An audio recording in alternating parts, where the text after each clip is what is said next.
The observation deck of Cosmos Academy stretched like a crystalline dome against the endless void of space, its transparent walls offering a breathtaking view of the nebula-painted cosmos beyond. Students from dozens of worlds gathered here between classes, their diverse forms creating a living tapestry of galactic civilization. Yet despite the Academy's proud motto of unity through diversity, invisible barriers still divided the student body along species lines. Zara Thorne pressed her palm against the cool transparisteel, watching another transport vessel dock at the station's massive receiving bay. 3 years at the Academy had taught her to recognize the sleek designs of different worlds, the angular efficiency of Terran ships, the flowing organic curves of Verdanian vessels, and the crystalline beauty of Centaurian craft. This particular ship bore markings she'd never seen before, flowing script that seemed to shimmer like water across its hull. "Another batch of transfers," muttered her roommate, Jenna, from where she sat hunched over her engineering schematics. "Hope they're more interesting than the last group." Those Rigelian twins never spoke to anyone except each other. Zara didn't respond immediately, her attention caught by movement in the corridor visible through the deck's interior windows. Students flowed past in the Academy's color-coded uniforms, blue for engineering, green for xenobiology, silver for stellar navigation, but one figure moved differently. Hesitant. Uncertain. Drawing stares and whispered comments that made Zara's chest tighten with familiar anger. The newcomer was unlike anyone Zara had ever seen. Her skin held an ethereal translucent quality that shifted between pale blue and silver, catching the corridor's artificial light like captured starlight. Delicate gill slits along her neck fluttered almost imperceptibly with each breath, and her large eyes held depths that reminded Zara of ocean trenches on her home world. When she paused near the junction, clearly lost, Zara noticed how her skin seemed to dim, as if her uncertainty affected her very luminescence. "By the void," Jenna breathed, finally looking up from her work. "What is that supposed to be?" The casual cruelty in her roommate's voice made Zara wince, though she wasn't entirely surprised. Cosmos Academy prided itself on accepting students from across the galaxy, but acceptance and tolerance were different things. The newcomer's appearance clearly marked her as something exotic, something different enough to make others uncomfortable. As if sensing the scrutiny, the girl's skin lost more of its luminescence, fading to a dull gray-blue as she hurried down the corridor. Zara watched several students step aside, some whispering to their companions, others simply staring with unconcealed curiosity or distaste. A group of senior students from the stellar navigation track made no effort to hide their pointing and snickering. "Professor Hendricks mentioned we might get an Aquarian transfer," Zara said quietly, remembering their recent xenobiology seminar. "From the oceanic territories in the Outer Rim." "Aquarian?" Jenna wrinkled her nose. No wonder she looked so strange. "I heard they're barely evolved past their primitive aquatic phase. Probably can't even breathe properly in standard atmosphere." Zara felt a flash of irritation. Jenna was a decent roommate and a solid engineering partner, but her casual prejudice was exactly the kind of thinking that made the Academy's diversity initiatives feel hollow. "They have one of the most advanced understanding of fluid dynamics in known space," Zara corrected. "Their scientists developed the current hydroponic systems that keep half the stations in this sector running." Jenna shrugged, already turning back to her schematics. "Smart or not, she's going to have a rough time here. Academy social structure doesn't favor the weird ones." Through the window, Zara watched the Aquarian girl finally locate what must be her dormitory assignment. Her skin had settled into a subdued silver that seemed to reflect her resignation as she disappeared into a room 3 doors down from their own section. For just a moment, Zara caught a glimpse of her face, not the strange features that others fixated on, but the intelligence in her deep-set eyes and the quiet dignity in her posture despite the obvious discomfort. Something about her composure in the face of such casual cruelty stirred something protective in Zara. She'd grown up on New Terra, a frontier world where survival mattered more than appearances, where her parents had taught her to judge people by their actions rather than their origins. Watching the way her fellow students treated the newcomer felt like a betrayal of everything the Academy claimed to represent. That night, As Zara lay in her narrow dormitory bed listening to the station's subtle mechanical heartbeat, she found herself thinking about deep-set eyes and the way light seemed to dance across translucent skin. The girl, she'd glimpsed the name, Nick Stellar, on a corridor assignment posting, had handled the stares and whispers with more grace than Zara thought she could manage in similar circumstances. The next morning brought advanced stellar mechanics with Professor Vance, a notoriously demanding Centaurian whose lectures could reduce even the brightest students to confused silence. As Zara entered the laboratory, she spotted Nick sitting alone at a workstation near the back. Her skin had settled into a neutral pearl tone, but Zara noticed how it flickered with nervous pale blue whenever other students walked past. She kept her eyes focused on her data tablet, fingers moving across holographic equations with remarkable speed and precision. "Today we'll be working in groups of 3, Professor Vance announced, his crystalline voice carrying across the lab. "You'll be calculating gravitational resonance patterns for multi-species evacuation protocols. Choose your partners wisely, this assignment counts for 30% of your grade." The familiar scramble began as students quickly formed groups with their friends. Zara watched as Nix looked up hopefully, only to have her gaze met with averted eyes and whispered conversations. Her skin deepened to a troubled blue, and she returned to her equations, pretending not to notice the rejection. Thorne, called Blaise Cortez, a popular human from the navigation track. "Join our group. We need someone good with engineering calculations." Zara glanced toward Blaise's table, where 2 other students were already gathered, all human, all from prominent core world families. Then she looked back at Nix, now the only student without a group, her skin cycling through disappointed grays.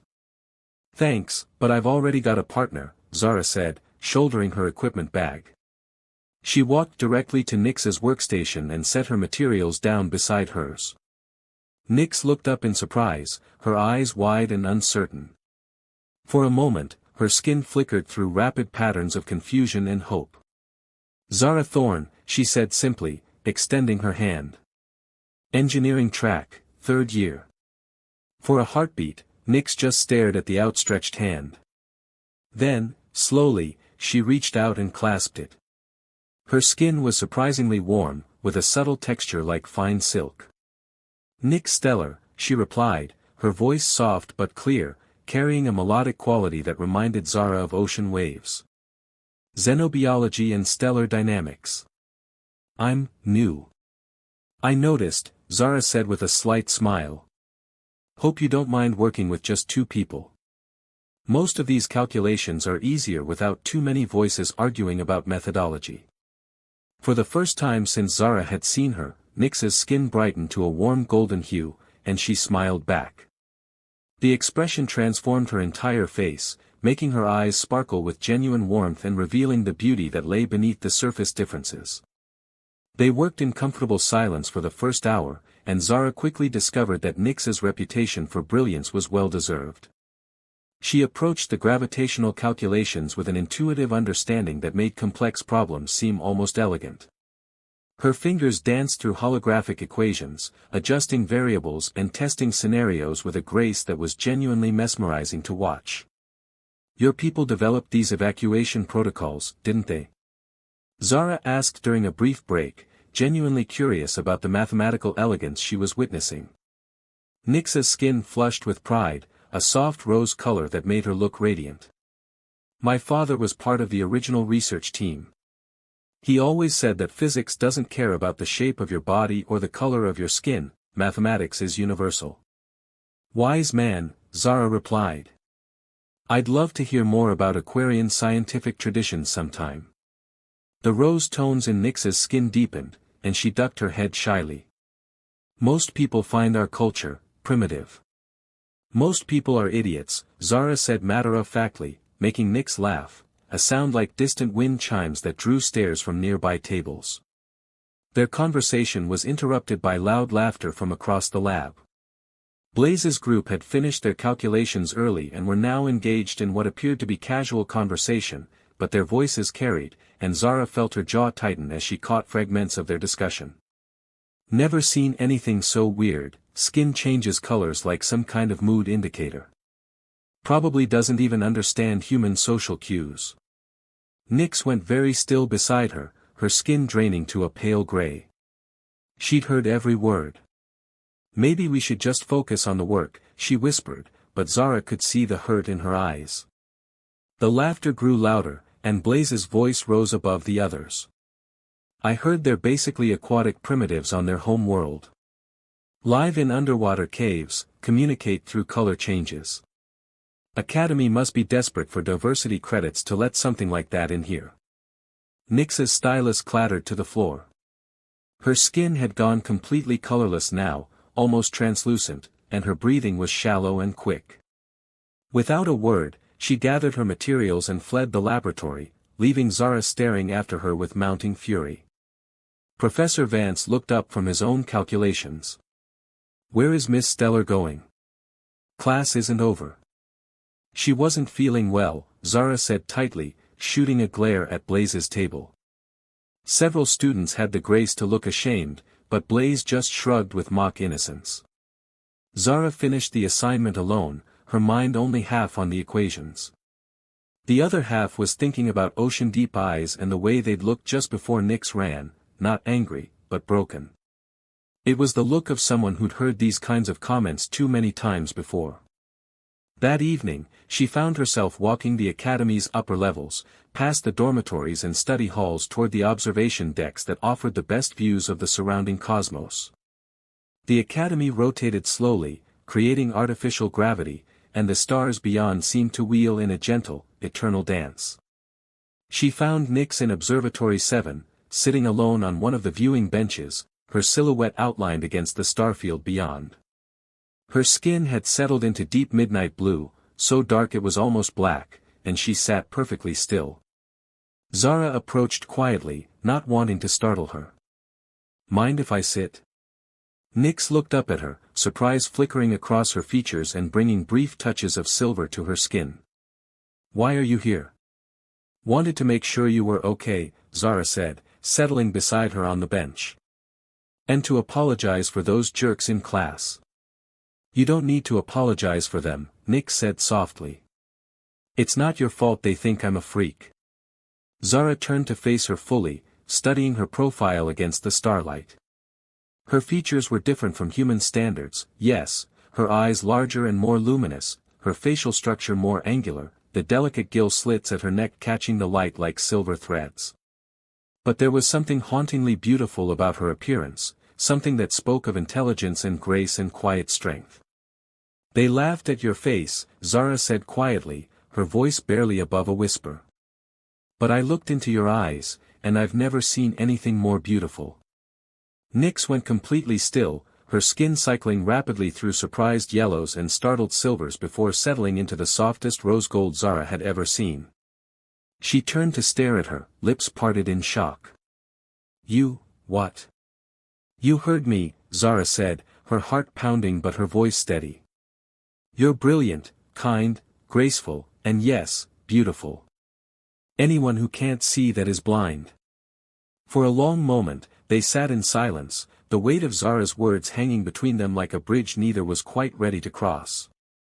Then, slowly, Nyx's skin began to glow with warm, pulsing light, soft gold and rose and silver, like sunrise on a distant world. No one has ever. She began, then stopped, her voice catching. Then they weren't looking hard enough, Zara said simply. Under the artificial stars of Observatory 7, something new began to bloom between them, tentative and precious and utterly transformative.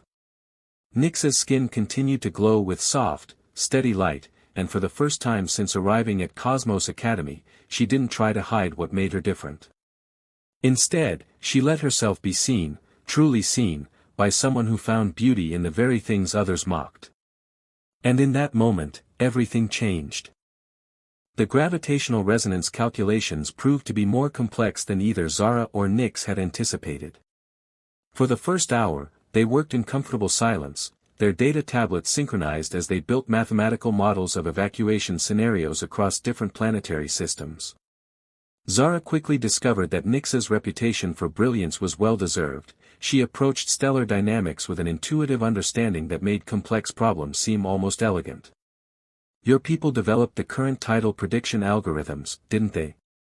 Zara asked during a brief break, watching as Nyx's fingers danced through holographic equations with fluid grace. Nyx's skin flushed with pride, a soft rose color that made her look radiant. My mother was part of the original research team. She always said that understanding the dance between celestial bodies was like understanding the rhythm of our own hearts. It's all about feeling the pull and flow of forces greater than ourselves. That's beautiful, Zara said, meaning it. I'd love to hear more about Aquarian scientific traditions sometime. The rose tones in Nyx's skin deepened, and she ducked her head shyly. Most people find our culture primitive. All that talk about feeling and intuition instead of pure logic. Most people are missing the point, Zara replied matter-of-factly. The best engineering solutions come from understanding systems holistically, not just breaking them down into components. Their conversation was interrupted by loud laughter from across the lab. Blaise Cortez's group had apparently finished their calculations early and were now engaged in what appeared to be casual conversation, but their voices carried, and Zara felt her jaw tighten as she caught fragments of their discussion. Never seen anything so weird, skin changes colors like some kind of mood ring. Probably doesn't even understand human social cues. I heard they're basically aquatic animals on their home world. Live in underwater caves, communicate through bioluminescence. Nyx went very still beside her, her skin draining to a pale, almost translucent gray. She'd heard every word, and Zara could see the hurt in her deep-set eyes, not anger, but the kind of wounded resignation that came from hearing these comments too many times before. Maybe we should just focus on the work, Nyx whispered, her voice barely audible. But the laughter grew louder, and Blaise's voice rose above the others. Academy must be desperate for diversity credits to let something like that enroll. What's next, accepting sentient plants? Nyx's stylus clattered to the floor. Her skin had gone completely colorless now, almost ghostly, and her breathing was shallow and quick. Without a word, she began gathering her materials with trembling hands. Where are you going? Zara asked, though she already knew. I'm not feeling well, Nyx managed, her voice tight with suppressed emotion. I should. No. Zara's voice was quiet but firm. She stood up, her chair scraping against the floor with enough force to draw attention from nearby tables. You shouldn't have to leave because they're acting like ignorant children. Before Nyx could protest, Zara walked directly to Blaise's table. The three students looked up in surprise as she approached, their laughter dying away. Having trouble with your calculations? Zara asked pleasantly, gesturing to their data screens. I couldn't help but notice you finished unusually quickly for gravitational resonance modeling. Blaise's expression grew wary. We know what we're doing, Thorn. Core world education, remember? Right, Zara nodded, her smile never wavering. So you've obviously accounted for the aquatic planet variables in your evacuation scenarios. The ones where tidal forces affect evacuation timing by up to 37%. She leaned closer to their screen, her voice taking on a helpful tone. Because I'm seeing some interesting assumptions here about atmospheric composition and gravitational constants that suggest you might have overlooked those factors. The color drained from Blaise's face as he stared at their calculations. His partners exchanged nervous glances. Of course, Zara continued conversationally, if you had bothered to consult with someone who actually understands aquatic world dynamics, say, someone whose people literally wrote the textbook on tidal mechanics, you might have caught that error before submitting your work. She straightened up, her expression still friendly but her eyes steel cold. Lucky for you, my partner happens to be an expert in exactly those systems. I'm sure she'd be happy to help you avoid failing this assignment, despite the fact that you just called her an animal. The silence that followed was deafening. Students at nearby tables had stopped their own work to listen, and Professor Vance was looking in their direction with interest. Blaise's face cycled through several shades of red before settling on a mottled purple. We don't need help from, he began. From someone whose knowledge could save your academic standing? Zara interrupted smoothly. No, I suppose you don't. But when Professor Vance asks why your evacuation scenarios would result in the deaths of approximately 40,000 aquatic world civilians, you might want to have a better explanation than, we were too prejudiced to ask for help. Without waiting for a response, Zara returned to their table, where Nick sat frozen, her skin cycling rapidly through surprised silvers and startled golds. You didn't have to do that, Nick said quietly, her voice thick with emotion. Yes, I did, Zara replied, settling back into her chair. Nobody gets to talk about you like that. Not while I'm here. For a long moment, they sat in silence, the weight of Zara's words hanging between them like a bridge neither was quite ready to cross. Then, slowly, Nyx's skin began to glow with warm, pulsing light, soft gold and rose and silver, like sunrise on a distant ocean world. No one has ever. She began, then stopped, her voice catching. Then everyone else has been blind, Zara said simply. They returned to their calculations, but the dynamic between them had shifted. Nyx worked with growing confidence, her skin maintaining its warm glow as she explained complex tidal algorithms with increasing enthusiasm. Zara found herself captivated not just by Nyx's brilliance, but by the way she lit up when discussing her passion, the graceful movements of her hands as she manipulated holographic models, the musical quality of her voice when she forgot to be self-conscious. The key is understanding that water doesn't just respond to gravitational forces, Nyx explained, her skin sparkling with gold highlights as she demonstrated a particularly elegant calculation. It remembers them. Every tide carries the memory of previous tides, creating patterns within patterns. Like an echo, Zara murmured, fascinated. Exactly. Nyx's skin blazed with excitement. On Aquatica, we have songs about the tide memory, passed down through generations. Each song maps a different current system, a different gravitational relationship. Your people encode scientific data in music. Everything is connected, Nyx said, her eyes shining. Science, art, emotion, they're all just different ways of understanding the same universal patterns. As she spoke, Zara realized she was seeing something precious, Nyx as she truly was, brilliant and passionate and beautiful, freed from the fear and self-doubt that others' cruelty had imposed on her. This was who she became when she felt safe enough to shine. There, Nyx said finally, completing their final calculation with a flourish. Evacuation protocols for 17 different world types, including atmospheric, aquatic, and crystalline environments. Professor Vance appeared at their table, his crystalline features reflecting approval as he reviewed their work. Exceptional analysis, he said, his voice carrying the harmonic undertones of his species. Particularly the aquatic world modifications. I see you've incorporated tidal memory algorithms, advanced work, even for graduate students. Nyx's skin glowed with pride, but she glanced at Zara before responding. We work together. Zara helped me see how engineering solutions could complement natural systems. And Nyx taught me that the best calculations come from understanding the poetry in the physics, Zara added. Professor Vance's expression grew thoughtful. Partnership, he said.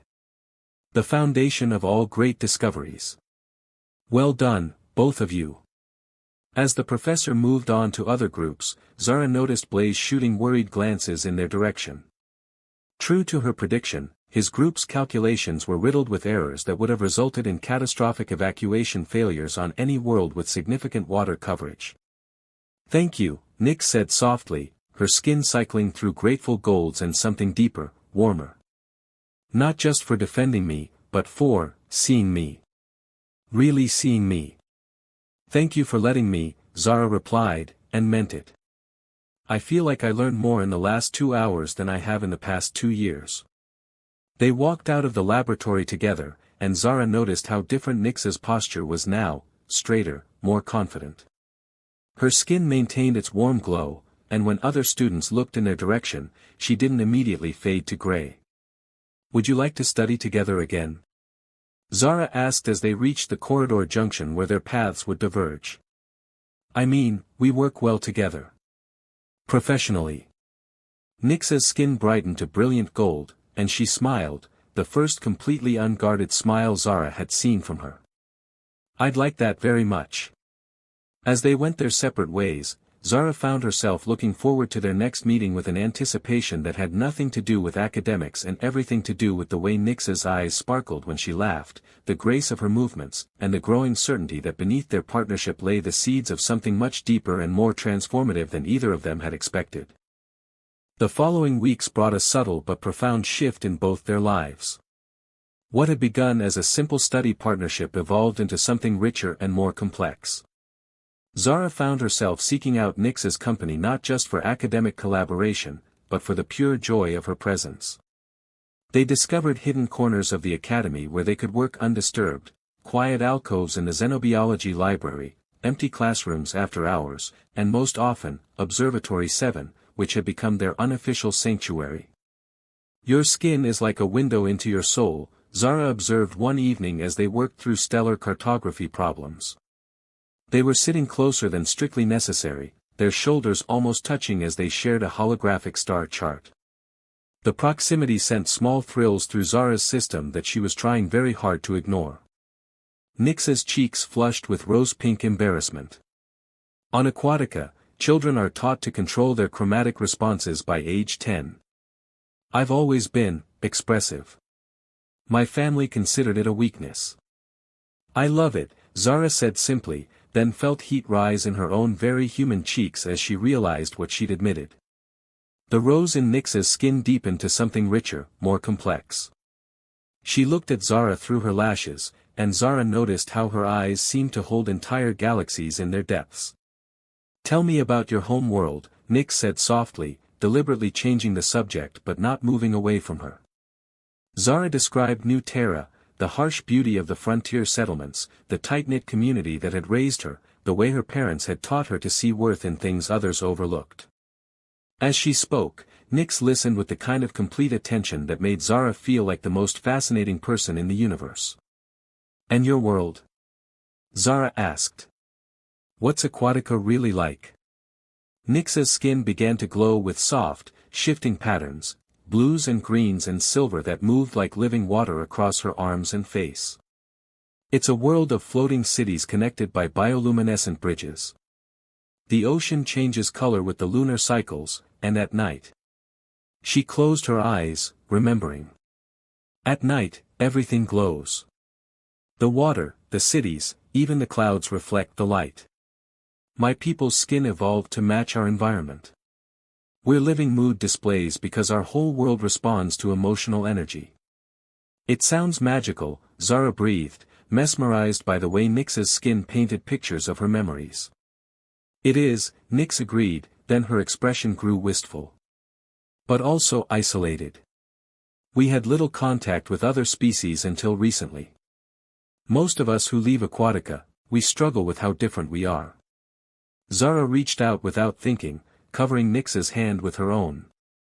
The contact sent warm pulses of gold spreading outward from where their skin touched, like ripples in a luminous pond.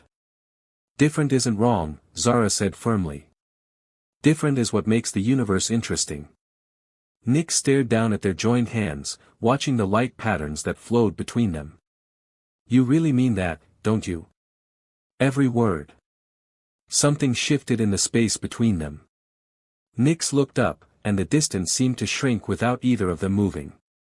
Zara could see the exact moment when Nyx's expression changed from friendship to something deeper, her eyes widening slightly, her lips parting, her skin beginning to glow with warm, pulsing light. "Zara," she whispered, and her name sounded like music in Nyx's voice. Zara leaned closer, giving Nyx every opportunity to pull away. Instead, Nyx met her halfway, and when their lips touched, it was like touching starlight.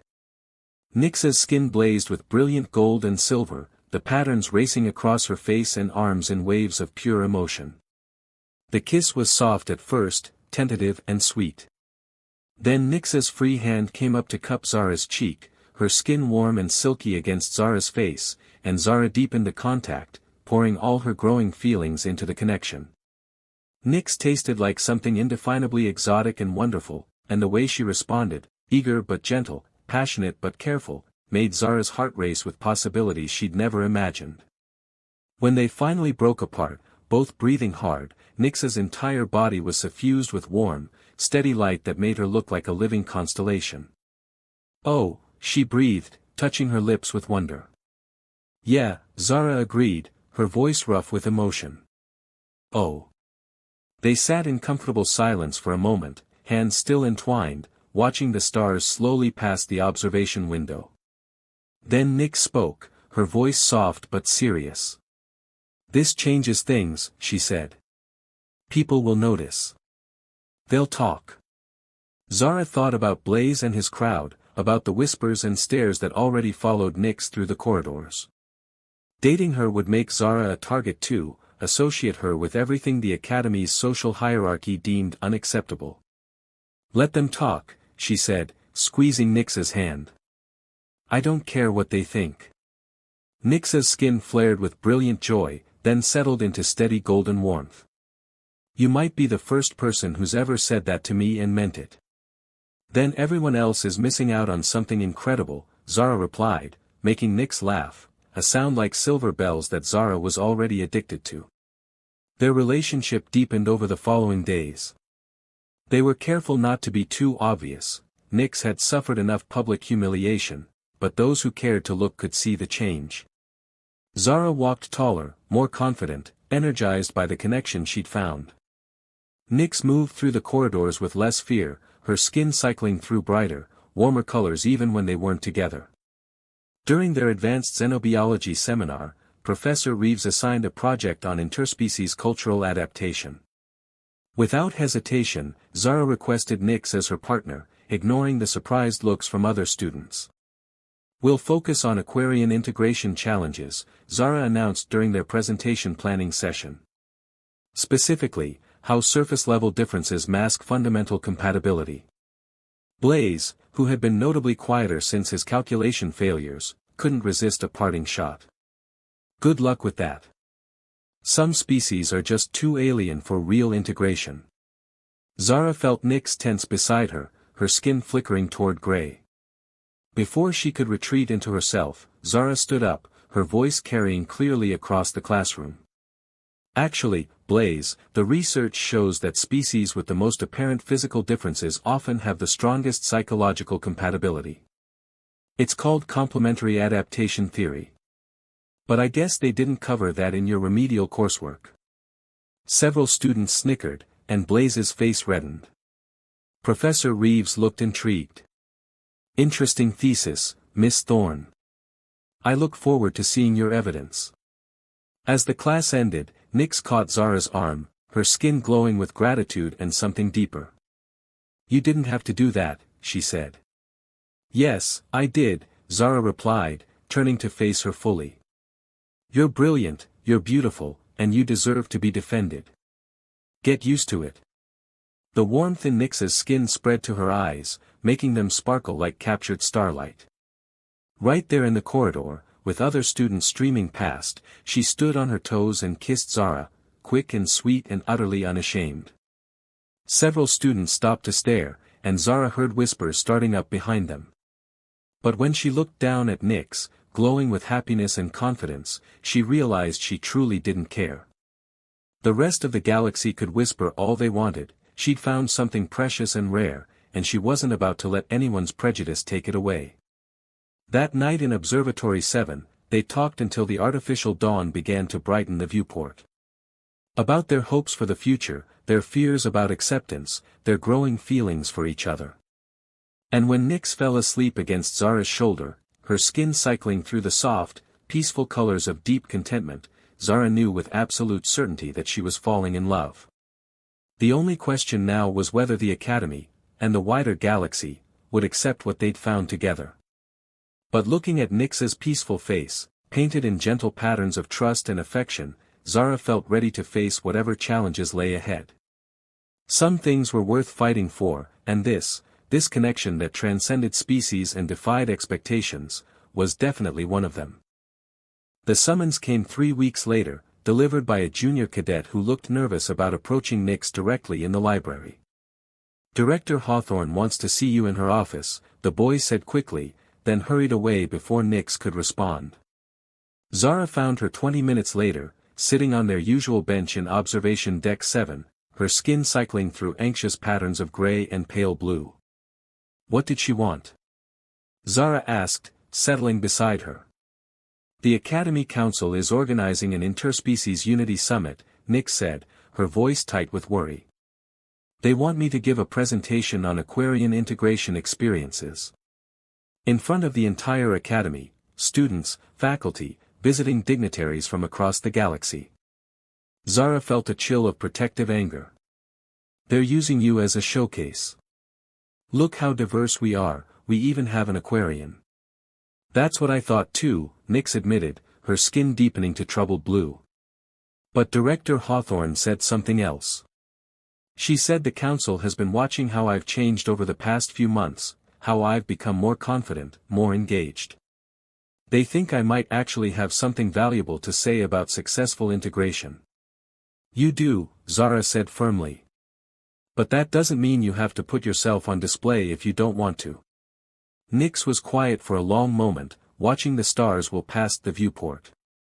When she spoke, her voice held a new strength. Maybe I do want to. Maybe it's time to stop hiding. The presentation was scheduled for the following Friday, giving them less than a week to prepare. Zara threw herself into helping Nix research and organize her thoughts, but as the day approached, she could see Nix growing more nervous. Her skin rarely settled into calm colors anymore, constantly shifting between anxiety and determination. The night before the summit, they sat together in the Academy's main auditorium, now empty and dimly lit. Tomorrow it would be packed with nearly 800 beings from across the galaxy.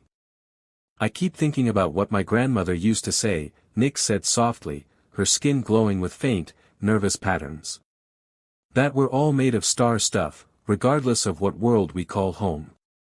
But what if they don't want to hear that? What if they just want to see the exotic alien girl perform tricks with her color-changing skin? Zara took her hands, watching the gentle gold patterns that always appeared when she touched Nix. Then you show them something they've never seen before. You show them what courage looks like. Will you be there? In the audience? Wild space pirates couldn't keep me away, Zara promised, pressing a kiss to Nix's forehead.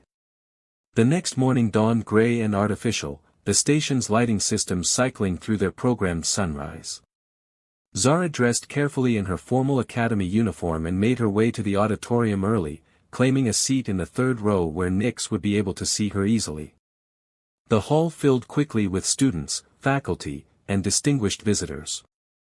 Zara recognized several ambassadors from the core worlds, their expensive clothing and superior expressions marking them as the kind of people who would judge Nix before she even opened her mouth.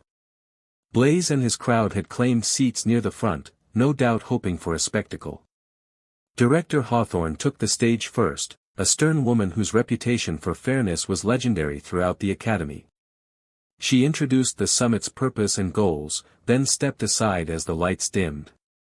Ladies, gentlemen, and honored beings, she announced, I present Cadet Nick Stellar of Aquatica, speaking on the challenges and opportunities of interspecies integration. Nix walked onto the stage, and Zara felt her heart clench with pride and worry.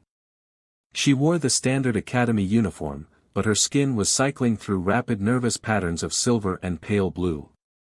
The massive audience fell silent, some leaning forward with curiosity, others settling back with skeptical expressions.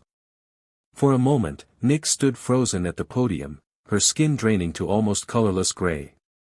Zara could see her hands trembling as she gripped the lectern. Then Nix found her in the audience, and their eyes met across the crowded hall. Zara smiled and nodded, mouthing the words, "You've got this." Something shifted in Nix's posture.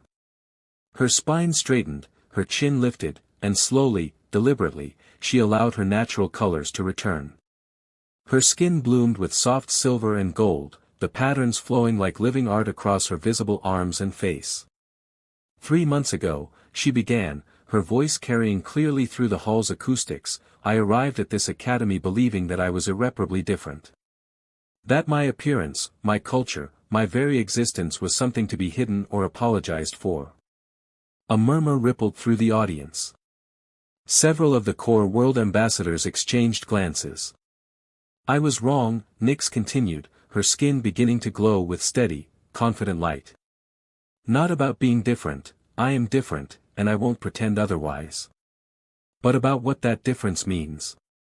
She gestured to her glowing skin, and the patterns responded, flowing in brilliant cascades of blue and gold and silver. My people evolved this trait as a form of communication, a way to share emotions and intentions without words. For most of my life, I saw it as a curse that marked me as alien. But someone taught me to see it differently. Her eyes found Zara again, and her skin blazed with warm rose gold. She taught me that difference isn't a barrier to connection, it's an invitation to deeper understanding. That true integration doesn't mean hiding what makes us unique, it means having the courage to share our gifts with others. The hall was completely silent now, even the skeptics leaning forward with interest. The challenges of interspecies integration aren't about overcoming our differences, Nyx said, her voice growing stronger with each word. They're about learning to see beauty in those differences. About choosing connection over comfort, understanding over assumption. She paused, looking out over the sea of faces, human, Centaurian, Andromedian, and dozens of other species represented in the Academy's diverse population. I stand before you not as an example of successful assimilation, but as proof that we don't need to lose ourselves to find belonging. We just need to find people brave enough to see us as we truly are. The applause started slowly, a few scattered claps from the student section. Then it grew, spreading through the hall like wildfire.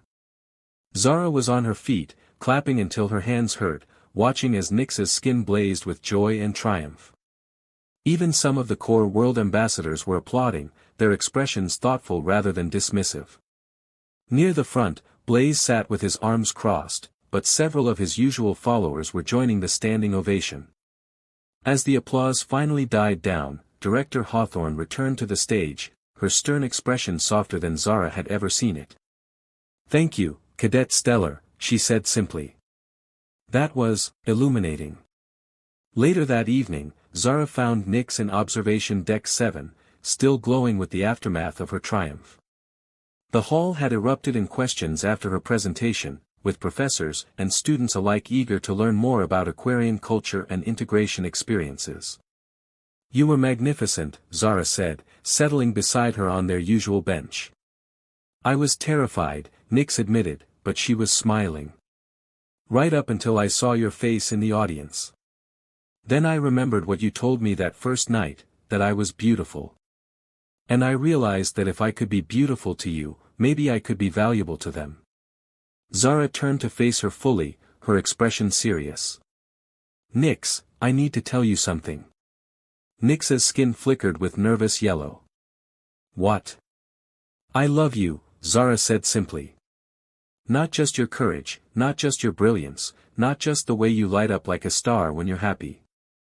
I love all of you, every color, every pattern, every beautiful, unique thing that makes you who you are."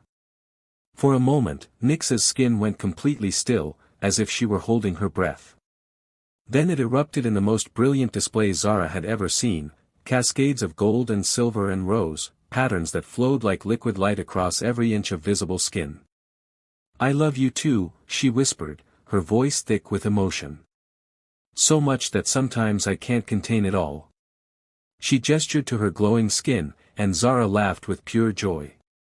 "Then don't," Zara said, pulling her close. "Don't ever hide it again." They kissed under the artificial stars, Nyx's skin painting them both in waves of luminous color, and Zara knew that whatever challenges lay ahead, they would face them together. The galaxy was slowly learning to see beauty in difference, one heart at a time, and their love was proof that connection could transcend any barrier, even the vast distances between stars.